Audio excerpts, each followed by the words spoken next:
People say a lot about our democracy. It's not over. We're going to expect more. Some say what they know. Is it that we deceive ourselves or not willing to discuss our differences? Others say what they think is right. The political will to effect that law is what we are lacking. It takes 3 persons to eat 15 naira bread. I disagree with you on that. Yeah. What are you saying? Immediately the president won election, he went to Britain. He has not gone to River State. He has not gone to Benue. He has not gone to this country. Join Kingsley Welenda Wali every Saturday on this station from 11 a.m. to 12. My name is Kingsley Welenda Wali. And the program is Democracy in Action on Today 95.1 FM. But Harcourt. I believe in you. Diri Bosa. Bosa, Bosa, Bosa. La la la la. La la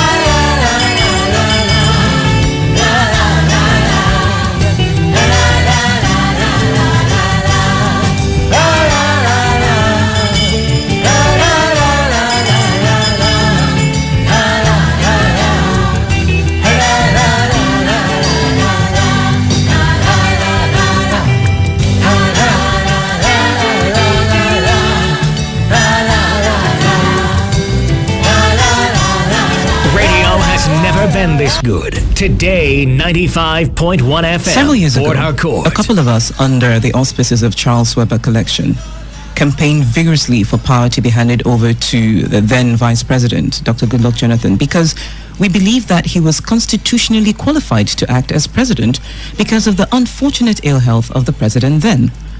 When he eventually ascended to the venerated office, we made our suggestions on the way forward. We were motivated by altruism rather than selfish gratification.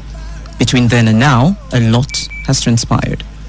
Our region began a theater of war, and the worst variant of hate politics became what we are best associated with. Friends and brothers have become enemies instead of political opponents. Homes and hearts have been permanently broken. Human life became short, brutish, and mere statistics. Capital and development took a dive through all our windows. Even our siblings became scared of coming home. Of course, the beneficiaries encouraged them by magnifying the level of our stupidity. Lagos lawyers and property managers became millionaires because we decided to insult ourselves. Our businesses died sudden deaths. It's significant to note that while we danced naked, the only international airport in our region became the worst airport in the world. Very significant, if you ask me. Prostitution and robbery became the only gainful employment for graduates and undergraduates. We deceived ourselves and continued to lie that change will come to give us a new river state. I guess some popular fellow from the north only helped remind us of how vulnerable we've become and wake us from our slumber to the reality of how little and inconsequential we have become. While we called Dr. Goodluck Jonathan names, our region suffered. Right Honorable Chibuike Amaechi, hitherto the darling of Rivers people, became Judas, and His Excellency Nyesom Wike became better known as Wicked and a beneficiary of all kinds of expletives, and our region became killing fields. Even in his dignified silence, Dr. Jonathan was still bothered by some of us. Meanwhile, our elder statesmen either maintained criminal silence or shamelessly took sides while encouraging the bedlam. Many became deaf, dumb, and blind while our region burned. They became modern-day Neros. Well, I think it's time to stop the nonsense. I mean now and not tomorrow. Enough is enough. Let no one be in doubt about my culpability. I do not claim to be faultless, but Paul was once Saul. If anyone thinks he is without sin on this macabre dance, well, it's his business. For me, I think we should all come out from the trenches and accept that it was God who promoted President Jonathan, Right Honorable Chibuike Amaechi, and Governor Nyesom Wike, and they all deserve our understanding and respect. It is time to promote and not demote our own. If they have made mistakes, we must accept them in all their faults, because none of them told us he was God. Dr. Goodluck Jonathan must be allowed to enjoy his retirement if he has decided to. Chibuike Amaechi and Nyesom Wike must be encouraged to bring the dividends of their political profile to River State. This also is applicable to all the main political actors and governors in the region. These gentlemen should be told to go back. Get AGIP headquarters to Yenagoa, Mobile to Eket, NNPC to Port Harcourt, Chevron to Warri. Let's channel our muscle towards total support to these men until Koko, Port Harcourt or near Calabar Port become functional again. We must not allow them to rest until Port Harcourt International Airport becomes truly an international aviation hub. If indeed we are greater together, then Governor Wike must be supported to complete the Trans-Amadi Trans-Woji roads, ring road projects, and if we really desire a new river state, then Right Honorable Chibike Amechi must be supported to deliver on the Port Harcourt International Airport, Calabar Lagos Rail Line, One and Port Harcourt ports should be made functional during his time as Minister of Transportation. This will not stop them from being chieftains of APC and PDP. They really don't need to be friends or love themselves to do business of developing Rivers State. I remain a fiercely loyal supporter of CRA, Change PMB, and APC. My support for them will count for nothing if there is no River State and, of course, the city like no other, PHC. Change means nothing if River State is like Afghanistan, Syria, Libya, or Beirut of the late 80s. And for all the social media warriors, I have only one advice for you. It's called social media, not hate media. Use this platform to create the River State, the Niger Delta of your dream and not a nightmare. Show respect to Dr. Goodluck Jonathan, PhD, GCFR, Right Honorable Chibike Amechi, CFR, His Excellency Governor Wike, Wike, I beg your pardon. They all are our own. Respect our own and support our own.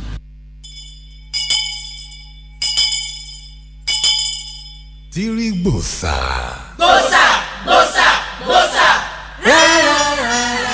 Good morning and welcome to Democracy in Action. My name is Kingsley Wanenda-Wali. If you listen to the prologue, you probably have heard when we said that things have gotten so bad in this part of the country, especially our state, our city, that even our siblings are so scared of coming back home. One of those who has managed to brave it is here with us this morning to tell us what our brothers and sisters who are outside this country feel about our state, whether they're so scared because of the wonderful things we're doing here or because of the crazy things that are happening here. That's why they don't want to come. He has come to come and find out, and he comes in once in a while. So I got him to the station this morning to come and tell us what they are feeling and how they are seeing, what is their perception, what's the narrative over there. This morning on Democracy in Action, I have Mr. Mr. Richard Idwama White, a Port Harcourt boy by all standards. If you grew up in this town between the 70s, from the 70s up through early 90s, late 80s before he left for the UK, you won't tell me you don't know Idwama White. My younger brother, by a bit stubborn, but I've always managed to get him under the reach. Mr. White, you're welcome to Democracy in Action. Good morning, sir. Good morning, Kingsley. Thank you for having me on your program. Thank you. Yeah, I'll insist that you don't just call my name Kingsley. Try and show respect. Okay, I please, I start again. Good morning, Yeah, Uncle Kingsley. better. I feel better. You feel good? Now, good morning, I invested so much in your coming up morally, so I should take some credit for that. Anyways, to the business of the day. ID. Yes, sir.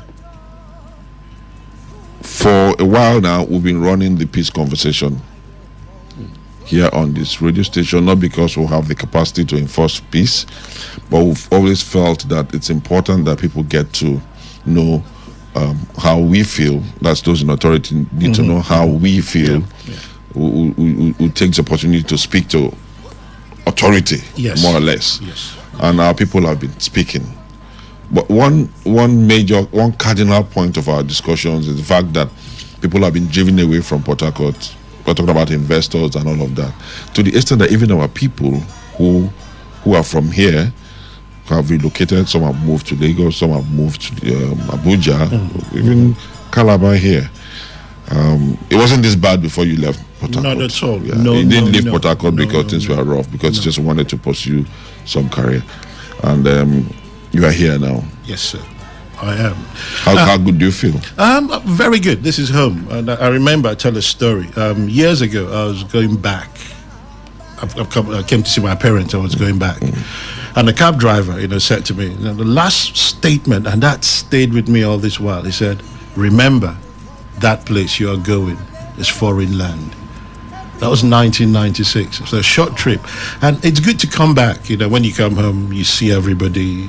But the town is changing, which is good. But again, there's a hesitancy. Port Harcourt has grown, as you thank God. But there is that hesitancy in terms of how is it growing. We went through the era, like in the prologue, where it was so insecure. It was either you were DBAM or you did well. We've gone through that era. So now the peace process has to take the form where you feel safe in Port Harcourt. You feel businesses will thrive in Port Harcourt. You can drive to work. You can park your car. You can do the things you should do by virtue of where you live, and not build kind of, what would I call it? A hedge of protection around you just to be in your hometown. So yeah, it's there's no place like Port Harcourt for me. I mean, coming back from the past years, like I said, you grew up here. How does it feel like when you talked about building a hedge around you, when you feel like stepping out of your house? What's that feeling? I think we have just refused to rekindle those things that made Port Harcourt the Garden City. And what were those? Those were ease of movement, security. I think you could drive from Borokiri to D-Line knowing that, whatever happens, you would get to D-Line. No one would intimidate you. No one would harass you. If it did, it's just a scuffle that you can diffuse.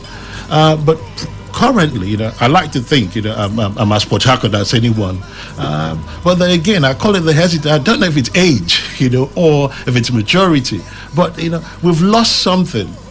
Our youth have lost something. And I put it down to when the youth are not engaged, when the elders are not doing what they should do for the youth, then there is a problem.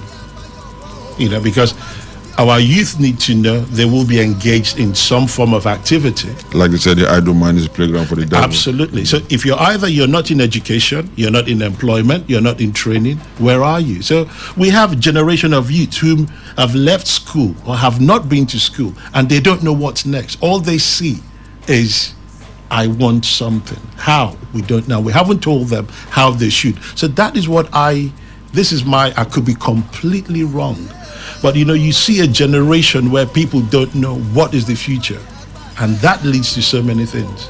Precisely. This is that disconnect that is creating the pool for the kind of violence we're seeing. Exactly. It's okay to say that. It's easy to say the youths are responsible. Well, it's this lack of jobs.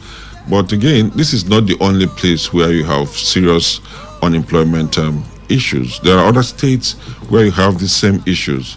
Do you understand? And the town is not that volatile. What makes ours very peculiar? Why? Okay. If we go back, there was something we never experienced in Rivers State, militancy growing up. Can I say it on radio? Yes. We had that for a sustained period. Now, politics is meant to be something that, after the military era, would have brought back what civil society should be like. It's been a blessing. What more can it be? That disconnect where our schools are no longer well run, our schools, they're no longer the citadels where you expect behavior. You go to school coming out refined. there's a mix. Now, what is happening? Our schools are no longer what they used to be. I say that because, I engage young people. Our universities are not what they used to be. Now, let me shock you. Yeah. You're saying that probably what we're saying now, it's a trickle-down effect of the educational system, the collapse. Absolutely, the collapse. The collapse. Okay. What was it like in your time? Okay, I went to boarding school, right? And the first, I'd never cut grass before I went to school. Within 2 weeks of being in county grammar school, I could cut a lawn very well. I could sharpen a knife. I could file a knife. I had a file. I could file a knife. So your values were shaped then? So my values became, you know what? There's a modicum of behavior. So we presuppose that if you were around and you were involved in politics, that's what you were going to throw into the system. Well, it's not too late for me to be politics. No, we're assuming right now you're not.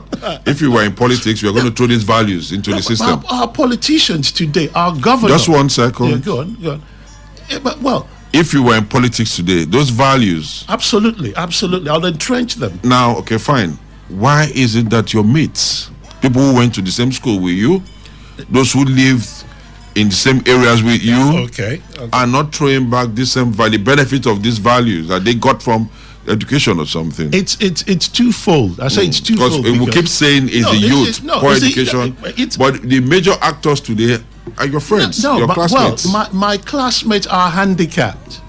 Tell me how. They're handicapped. I say why they're handicapped. There was a gap in our politics.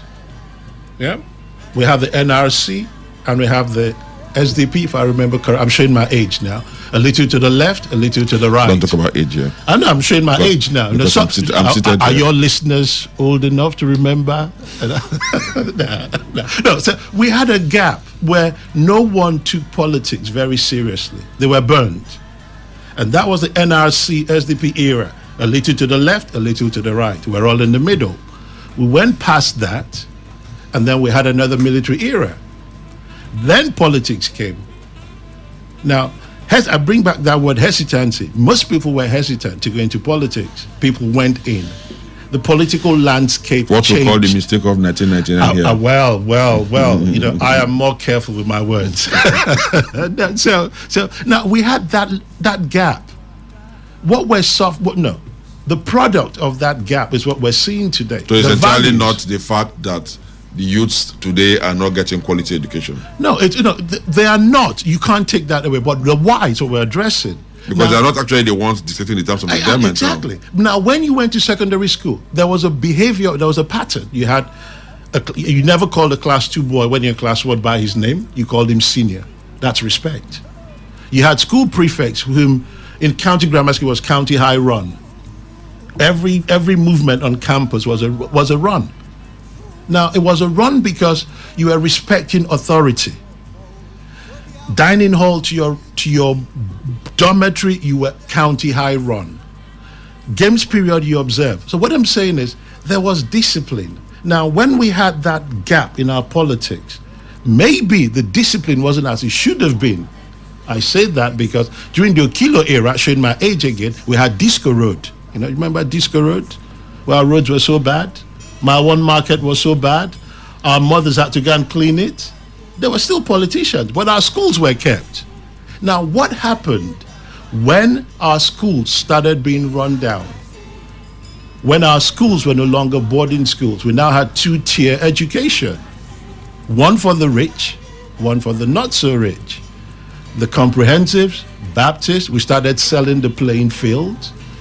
We started selling the football fields. So it goes to show how much. And no one spoke. No, my problem with this issue, look, what you're saying is for a fact.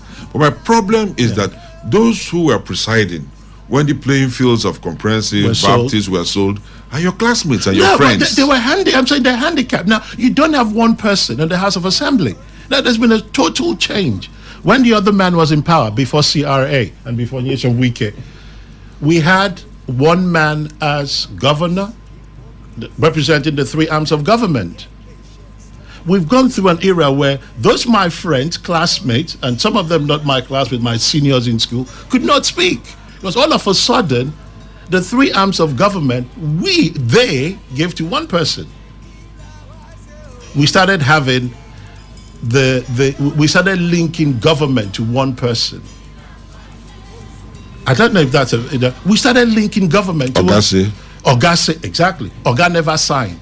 Oga never do. But we forgot that Oga needed the 3 arms. So when they were selling the fields of Comprehensive and Baptist, no one could say, look, don't sell. Because the people that were buying them in some cases were the people that should have known not. Rumokuta girls. Half the play field was sold. And you know how, no, go to Rumokuta girls today. So what I'm saying is, those in power then maybe lost their way because of their voice was drowned. But what we see is a product of maybe, I'm being careful here. No, feel free. No. You have my protection. Thank you. I've always done that for you. Big brother, thank you. You would remember when I used to protect you. It was the other way around. You know? Nobody believes youth prevailed over age. No, but anyway, when we lost that era of where we did not have we did not have a good mix. So we didn't have the people saying no and the people saying yes, and we couldn't argue that constructively. See, my problem with all of this you're saying is this: if you got proper education, yes, like you had at Cantu Grammar School, I assume. No, don't assume. It's a fact. Okay, we'll still get to the fact of that. No problem. Because one, if you had quality education, properly honed and all of that, yes, it means that when you get into society, no matter what happens, it comes through. You should be able to defend your turf. Yes. So you see that thing you're talking about is a mirage, not that it was really a fact, because they couldn't come there to defend their turf. People spend so much time trying to inculcate good moral values, yes. And then when they had the opportunity to show all they got from school, they failed the system. Why did they fail is the question. That's what I'm saying. They couldn't stand the heat. No. They could. But you were trained to stand the heat. No, they could. But there is one thing. People have values and people have to feed. People have families. Oh, now Ross comes again. No, I'm coming. No, I am coming. No, I mean, what I'm saying that my friend Ross says that you can't be talking about all of these because people need to feed. People need to feed. People need to feed. Ross will be happy wherever he is now. They got to feed. Can I speak that? Go ahead. They got to feed. They have to pay bills. So you think of it. Now, we now had this where one man became government. I'm not saying government is the only arm, but the other arms of commerce was not thriving anymore. Your prologue said commerce was not thriving. The Shells were not employing the boys from UST, Uniport. So there was the only avenue that we could assimilate was government. And that was where our bread and butter was coming from. So if you were in there, you preserved it. So they preserved their turf for them, but no longer for the people who put them there. Now, I remember when, this is showing my age again, after the elections in 82, House of Assembly members had constituency offices where you could walk into. They were there in the evenings. Did we have that? So where do you see your legislator? You know where you see him? Well, like I've lost my both parents like you, so we're orphans, right? So when you lose your parent and they say, oh, he gives you a bit here towards the burial. That's not what we're looking for. So we started losing so many things. We couldn't go back and tell people that, look, we put you here. We need a surgery for us to come and tell you our problems. Our school fields are being sold. Our children are not going to school. The standards are falling. Invest in the schools. Boarding houses are being empty. Churches are taking them over. Weeds are growing. So when we started seeing all this happening, we did not speak up. We are partly to blame as well. Democracy is a government of the people, for the people, by the people. But we know it's not by the people because they get in there with or without our votes. Can I say that here? No, why not? Good. Now, when they get in, how do they listen to the electorate? So that pyramid we built. I remember some senator, I don't know if you remember, you saw it. Some senator said, some guy said, look, don't do this in the Senate. It's against our interest. And the lady says, I paid for your votes. Absolutely, exactly. Now, so I don't owe you any obligation. Yes, that's what's happening. And the people are busier during elections. I've witnessed people are busiest during election, and they're not busy campaigning. So those values which people had, the likes of you from Ilorin, FGC Ilorin, and so on, so they became lofty ideals that did not work. Can you believe legislators were saying, "My boss is the governor"? I know you find that very difficult and hard to swallow, coming from a background where democracy thrives. But I agree with you, quite frankly. What I'm saying is that coming from where you are presently residing, it's a difficult thing for you to understand why somebody who actually is supposed to be, if you talk about power, I believe that the legislative arm is even a stronger arm of government, because they can do a lot. The governor cannot sack the assembly member, but they can sack him. Yeah. Do you understand? But it's a Nigerian thing. People now see government and governance as the executive arm of government. No, I get that. Now, coming from a developed democracy, so to speak, where things are orderly, the laws are obeyed. People are scared of taking certain decisions because of doing certain things, because they know that there will always be a consequence for either impunity or whatever. And then you sit down, and some of our people, some of our brothers who stay in the UK, they hear some of these things. Oh, this has happened.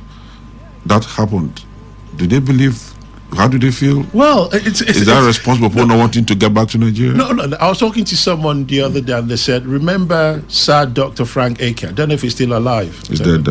God rest his soul."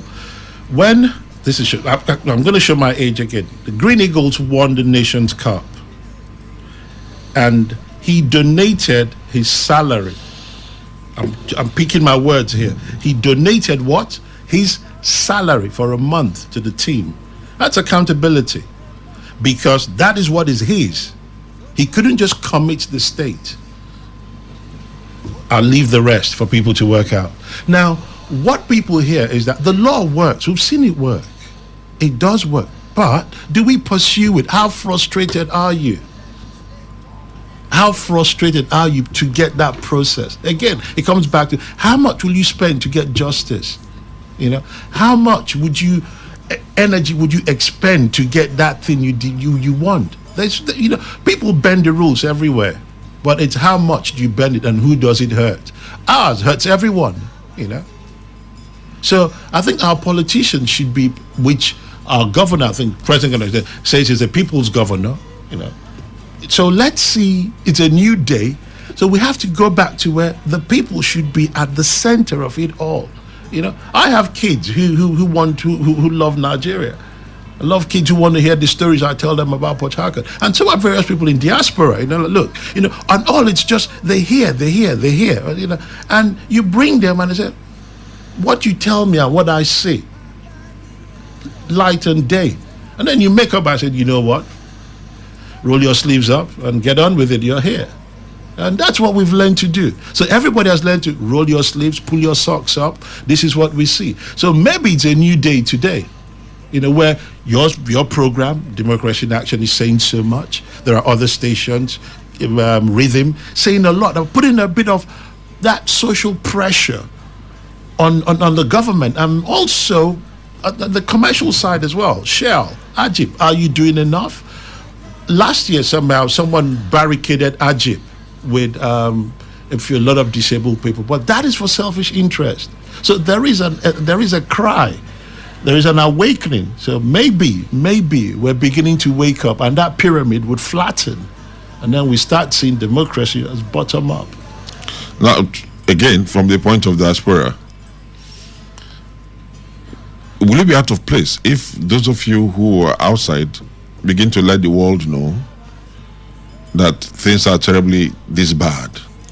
Well, it doesn't take us, because there's social media. You could tweet this once you're done.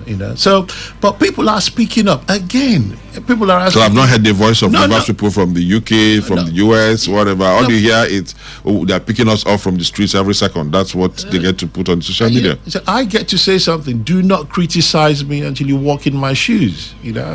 So somehow, people say you're out there talking, come and stay here if you want to talk. So maybe there is that as well. But it doesn't, the world is now a global village. Whatever you do here is seen. So I think people are talking in circles and social media, but maybe it needs to be formalized, it needs to be verbalized somewhere. But what I say is, it's easy to criticize. What is the solution? We can all sit down and point out what is wrong, but do you proffer advice? Do you proffer solutions? If I could tell you 10 negative things, but tell me, how do we solve them? It's easier to criticize than it is to provide solutions. I think that's where we need to start going. The program is Democracy in Action. My name is Kingsley Wenenda Adwali. My guest this morning, Mr. Richard White, from the Diaspora Bloc. I've been discussing with him about their view from the outside on how well things have gone with Rivers State in the last couple of years. Of course, we all know how well. People are scared of coming back. Talk less of investors even coming in the first place. I'm not sure he can tell me here that he will convince somebody to come to Port Harcourt to come and invest, because the question will be, what of my security? Well, so can I just chime in very quickly? Yeah.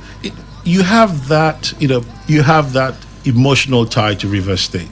It breaks my heart each time I drive into Abuja. Seriously, it breaks my heart to see Abuja so well constructed.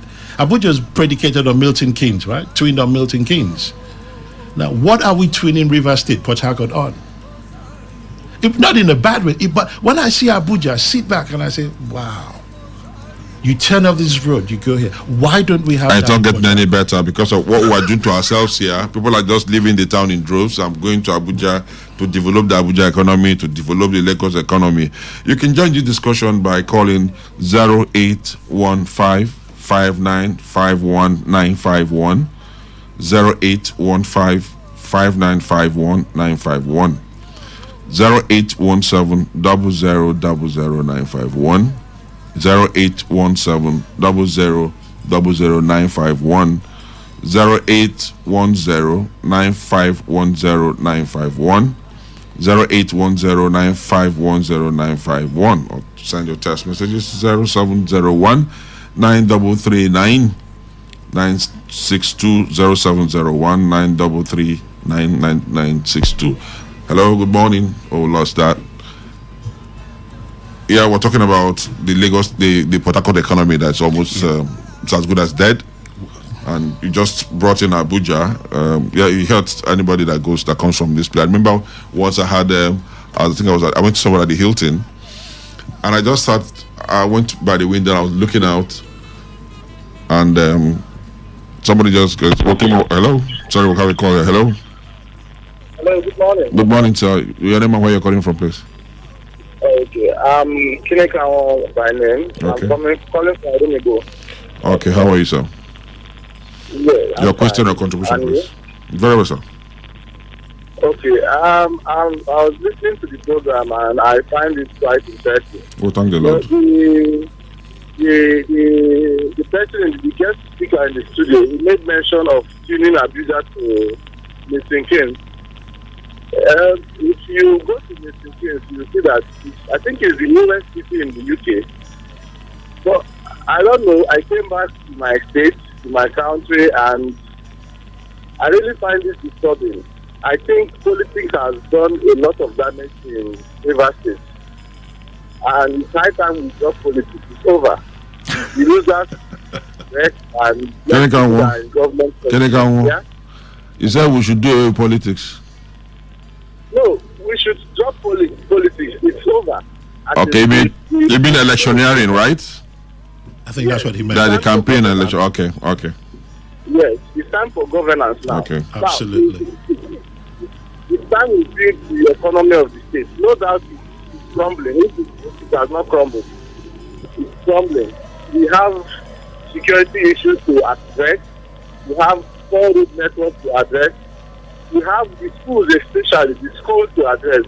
And it's very annoying, but I really wish the government and the government of Rivers State to really look at it and find a way to marry everything together so everybody will at the long run be happy. Thank you.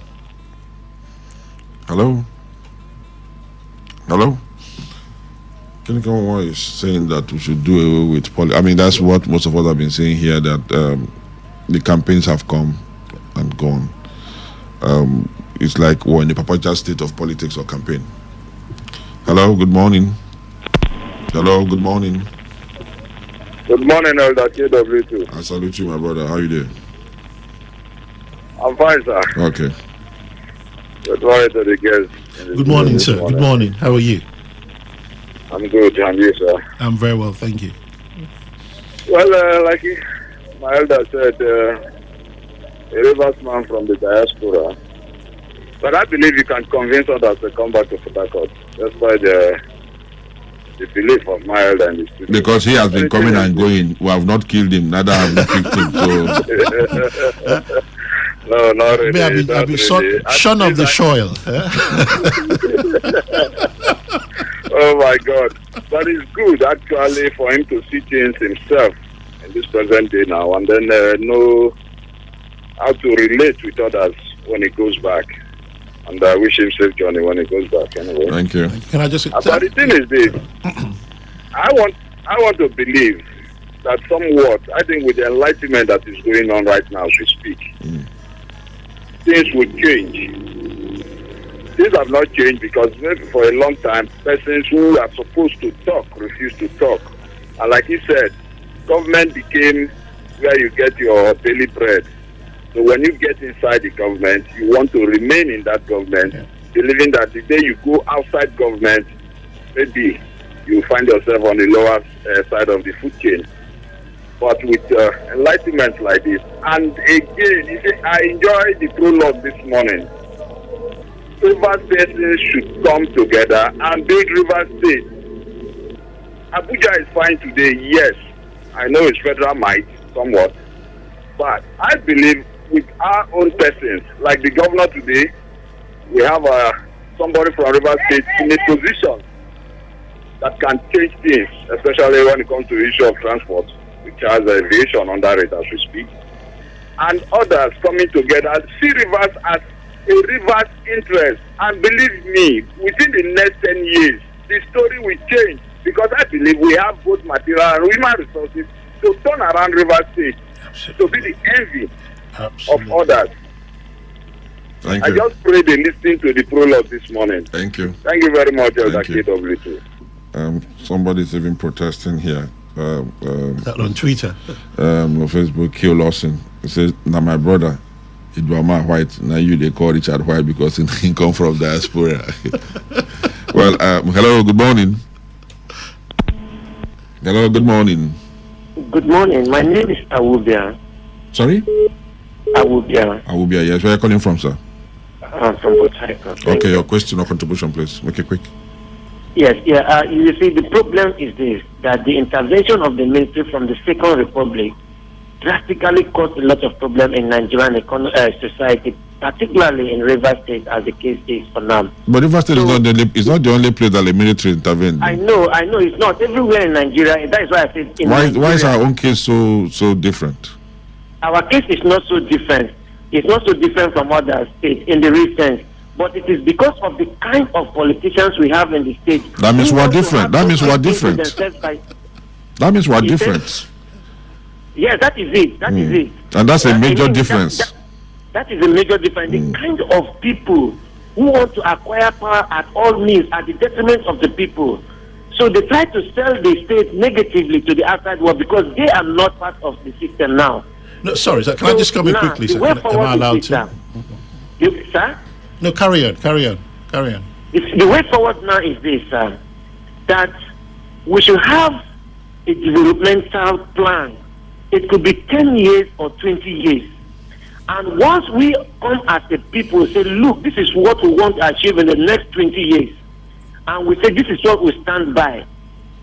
Any person that comes into the government, no matter the party platform you come into, you must walk in direction with that plan. And if he refuses to, what will you do?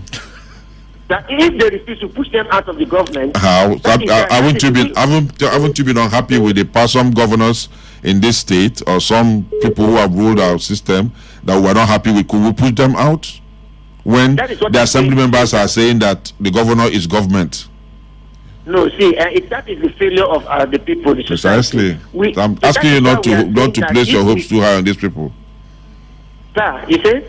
I'm just warning you not to place so much hope. No, that is why I'm saying that we should come and sit down and have a plan, development plan. You say, okay, from year to this year, education is this. From this year to this is this. If we have a plan and saying that, look, this is a plan from the people of Rivers State, for example. Any governor that comes in, any House of Assembly member or House of Reps member, no matter the party platform you belong to, you should focus on achieving these goals. If you don't work towards achieving these goals, we will vote you out. That is the decision of the people. Okay. So you must work in that direction until we come together and sit down and say, look, this is the way we want to move. Okay, sir. Thank you. That is the only solution. Just 1 second. Obina. Yeah. Our last caller was emphasizing on plan, development plan. Have we been lacking in development plans? The problem has been implementation of plans in this country. There's always a plan. We had a Millennium Goal. The 7-point agenda. Yeah. We were approaching 1999. They said, no, Millennium is too close. Let's push it further. Now we're in 2016 and the 2020 doesn't look feasible. We've moved it to 2030. I think that has been a major problem in implementation. But I think I will always say here that I'd rather kill a tree from the root than chop off its leaves. Okay, or even or even if I cannot kill it from the root, at least get 10 rusted nails and puncture it into the stem of a tree and give it time. It will poison the tree and the tree will die. All right, and I think until we come to that point where we can look at life from either of these two perspectives, we won't be able to deal with the rivers issue. A typical example of a state that's trying to do it, but one section of it believes in taking it from the root or poisoning the tree from the stem, and one section of that same state also still wants to live based on status quo. And we can see that the state is moving in two different directions. Delta State. One part of Delta State is still the Delta of the past that degenerated to a point whereby nobody wants to go there. Then one part of Delta State that has where the state comes from now. That's about an end of Delta State. Looks like it's advancing. See, but that's what you know. I have a problem with that. My only problem is very simple. My problem is this: when the only tool you have is a hammer, every problem becomes a nail, and that's what we've been doing. Every problem we have becomes a nail because what we have is the hammer. We keep hammering things in. Does it fit? No. Now, I don't know if you've had this conversation. Oga never approve. So it happens like every single day. Never. So our culture, our language has changed so much. Now, we haven't heard Oga never improve the commercial sector infrastructure. We have MTN. We have all the telecoms companies that can give us an infrastructure that improves how we work. One thing. Road network. We can improve all of that. I come from Abonima. Sea transport is dead. We know why it's dead. It is quicker to go by boat to Abonima than to drive to Abonima. Comfort, convenience, said we would drive, but it is a lot quicker to go by boat. There is no hold up. There is no traffic. Now we have changed our culture and focus everything on one person. And that person's shoulders will sag at some point. Now there's a new man in town. There's a new kid in town. You know, and now he's been here. We're hearing again. But he's one. That is one person. How are we supporting him? Who are the supporting act? How can we approach those supporting him?